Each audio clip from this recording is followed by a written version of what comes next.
Welcome, seekers of knowledge. I'm the Arcane Scientist. I'm here to translate the patterns of the universe into a manner that the everyday scientist, seeker may be able to understand. Join me on this journey of self-discovery, wonder, mystics, and the frontier of science. Today, we will talk about who I am, what it is we are existing in, and your hardware for navigating this place we're in. So, who I am.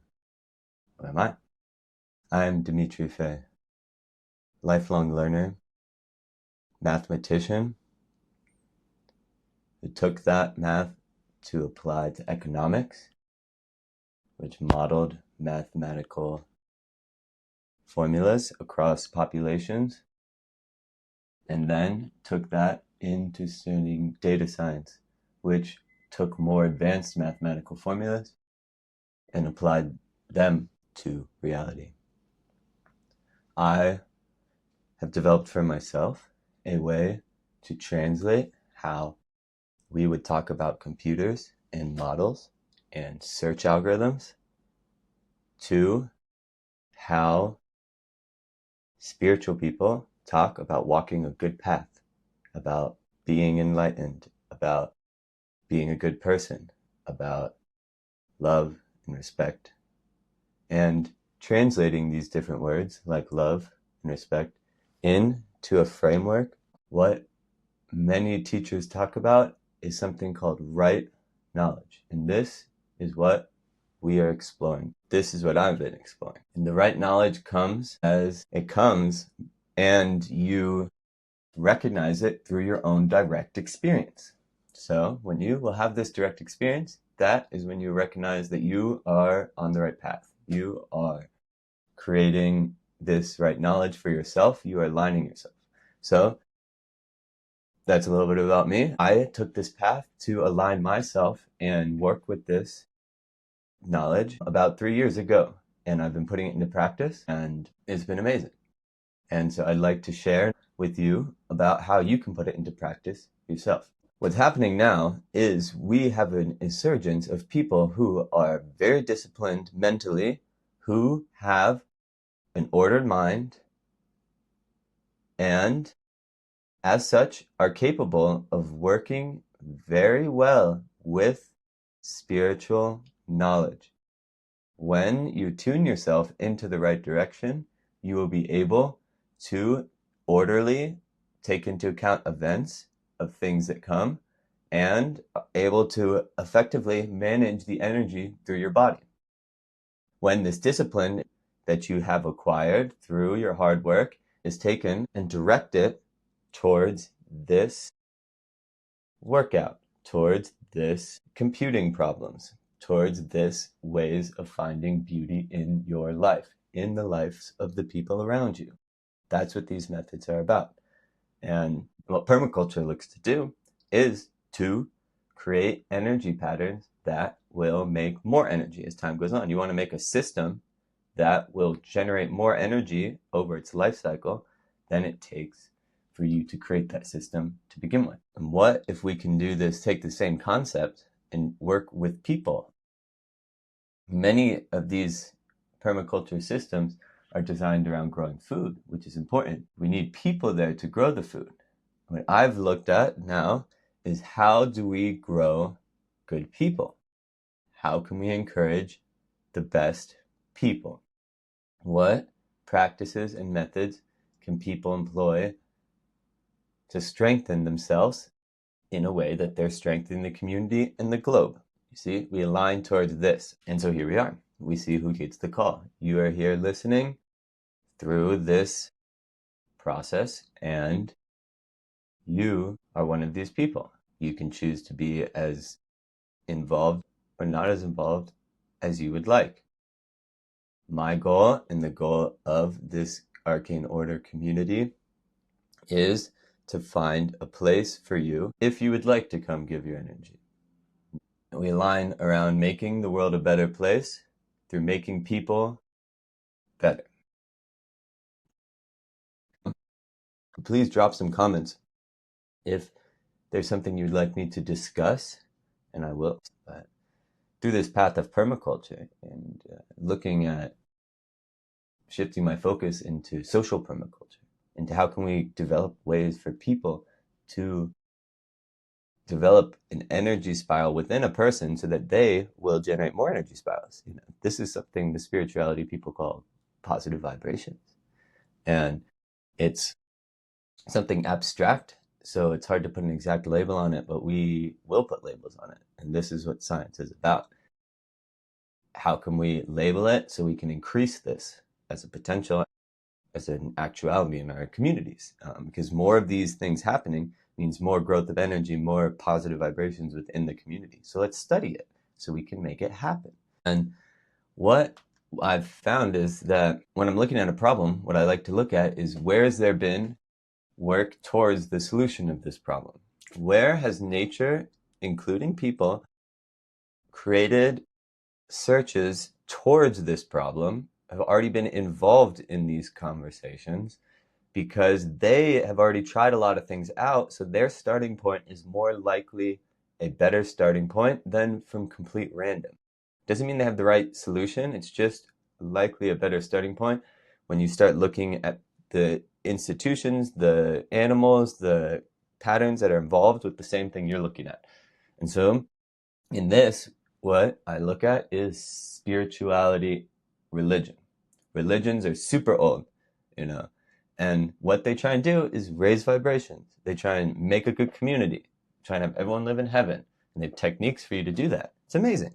And so how can we take these techniques and translate them to the scientific audience? Well, where we are seems to be a great pattern, a one unit of a multidimensional pattern flowing. The scriptures, they say everything is connected. And if you look at modern theories, M theory of physics, it also is centering around these ideas, that there's a multidimensional pattern of existence. There's some things they find in geometry that when you rotate them, like a sphere, when you rotate, it will take 360 degrees and come back to the same point. And some things, when it's more higher dimensional, it takes more than 360 degrees. It takes maybe 720 degrees before it comes back to the same point. Some of these patterns, you rotate them, and they keep rotating them. Mathematical models rotating them, and they do not come back to the same point. They keep changing. They keep fractalizing. Something like this is what people are exploring. One of these patterns, potentially, something of this nature could be what we live in reality. So we try this on. Everything is one. This is also what ancient scriptures say. So there's a synergy here. And so it's worth exploring during this phase that we don't know what reality is. And we see this connection, 2 points aligning from 2 separate areas. And then let's feel into this ourselves and see if it works. See if metaphors around this reality can lead to more prosperity for you and the people around you. And when looked at in this light with the right knowledge, the text from these wisdom thinkers becomes much more clear. It makes a lot more sense how they're talking about navigating certain situations, the problems that will run up over and over again for individuals, that goes throughout time. It's not something that's only about from their time period. It's the ways that humans interact together that consistently will create the same ripples, the same outputs. Imagine a big whirling whirlpool of water and rocks and things. There will be consistent eddies in certain places, so you can talk about those eddies. And these sort of metaphors are ways you can talk about it, because in this pattern is a multidimensional reality. And if you try and imagine yourself as a 2D creature, 3 dimensions is super hard to imagine. So there's some thing flying in between. So it's the same with 4 dimension and 5 dimension and 6 dimension and 7 dimension. So if this is where we're living in, it's taken us so much to even comprehend the 3 dimension, And so we don't live only in 3 dimension. We live in multi-dimension. And so we can attune ourselves to this to become a more accurate computing device to find the solutions that will make beautiful answers for the problems that we have today. The search algorithm that we mainly use is the scientific method. This search algorithm is clunky and outdated. It has not been proven to be effective for all types of problems. There is a set of problems the scientific method, as it's currently used today, has been very capable and advantageous for solving. These are the ones that we see are working. These are more the physics problem, the ones that go along the 3 dimensions. And we can isolate the variables, run linear regressions, run decision trees, even now run different translating devices, LLMs, on this sort of stuff. You wouldn't probably really use that much for studies, but you could run it, and on certain parts and in some unsolvable method. But so these problems are solved to such a large degree. We can send people to Mars. We can send people to the moon. We haven't yet, but we could. They just wouldn't have anything to do there, you know? And the thing is, there are other types of problems that we have not solved so well. This is the key thing. These are the problems that if we can identify, then we can also label and start seeing how we can solve them in a better way. So these are the problems where there are multi dimensions, many ins and outs. Our linear regressions, no matter how well we make our sample sizes, no matter how well we take our studies and try and make the variables not correlate, it will, because that's how it works. Everything is correlated. Everything is one. So they will fall apart fundamentally. These fundamental things exponentially grow when the dimensions increase. So the problems with higher dimensions, this search method is inadequate to solve when comparing to other search methods. These problems are things like, for concrete examples, health, your body health, what you should eat, relationships, how you should treat someone else, community, how other people in the community should treat each other, ecology, how we should grow plants together to live in harmony and boosting energy. Get rid of these types of problems, you know. And so the example I give a lot is like, okay, you can't just give someone oranges, and I didn't even make this example. You can't just give someone oranges for 30 days and say, okay, now we can figure out if oranges are good for you or bad for you. And obviously they try and do more funky things to figure this out. However, what they will do is they try and make a statistical average of all people. And some of these things are very individualized of a specific person at a specific time. So this theory that you can run multiple trials over the same thing falls apart also because at every time is different. You know, the same man cannot walk into the same river twice because it's a different river and it's a different man. So what we're talking about here is how can we search these types of problems in a more effective way? And this brings us to the last point we'll talk about today, which is the human body as a computation method to solve problems. This is what they're talking about, man. This is the juice, okay? When the spiritual people are talking about using your gut, using your heart, everything is love, you know, what they're talking about is activating the computer of your heart so you can find beautiful solutions. You know, if you call this your only intelligence, don't. You have another AI right here, okay? You know, not only there, but you got a powerful one right here. And so the lessons are learning how to connect to this. Another major one is right down to your lower fire, lower down to the end. Your gut. Do your gut choice, your gut decisions. Okay? And so the lessons are learning how to connect to this. There are many of these different computation devices. You know, when you define a computer, it's something that computes, something that you put inputs in and you get a different output. And so these areas, they see that they send signals to many different parts of your body. And so that means it's taking things in and sending something different out. So it's a computation device, okay? And so what are these different computation devices better at solving compared to your brain, okay? The thing is, your brain is really good at solving some types of problems. What we do is we look at the patterns associated with your brain. So your brain has lots of neural inputs. It has lots of connectivity. You cannot make even a modern computer with as much connectivity as your human brain. It's a biological, amazing mechanism that connects so many different neurons together. And so this is really powerful, but these neurons are not so stable. They're on, they're off, they're on, they're off, they're on, they're off. 10% of your brain is kind of on, and then it goes off at different times. And so this is like a really rapid changing sorts of things. And so for some types of computation, that's amazing. Things you want to just make up imagination, make a whole nother scenario, and we'll talk more about this later, but, then the thing is, there's the other computation parts of your body have a different sort of pattern, a different sort of mechanism that you can feel into, and a different type of question that you can ask it, okay? So we can just work our way down. The heart, it puts blood all the way to the tips of your fingers, to the bottoms of your toes, and it has to work every single time. It doesn't get a break. It has to have the energy it needs. It has to pump everywhere. It connects your lungs to all the blood vessels. It's a little storage giving oxygen all over your body and taking it away.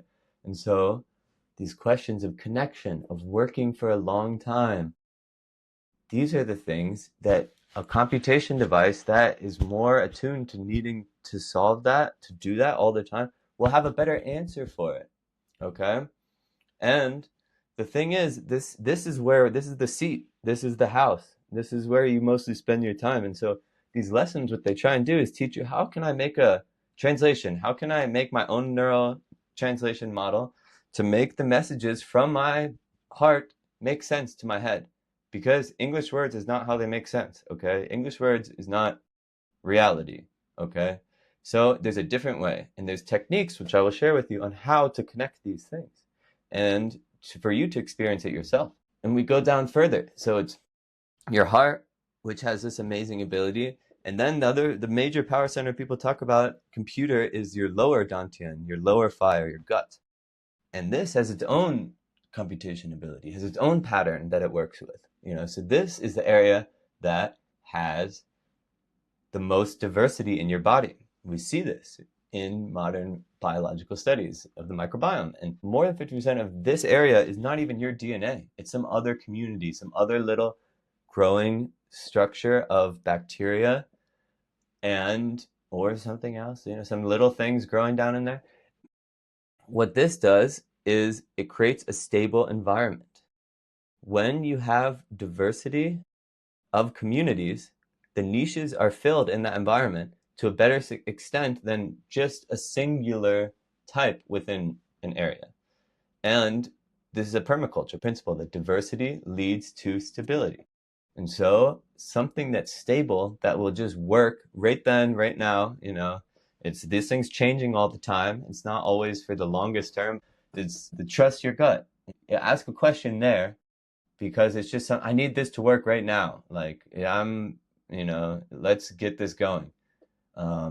Grounding, like just stability. This is the computer that you should ask. This is not stable up here.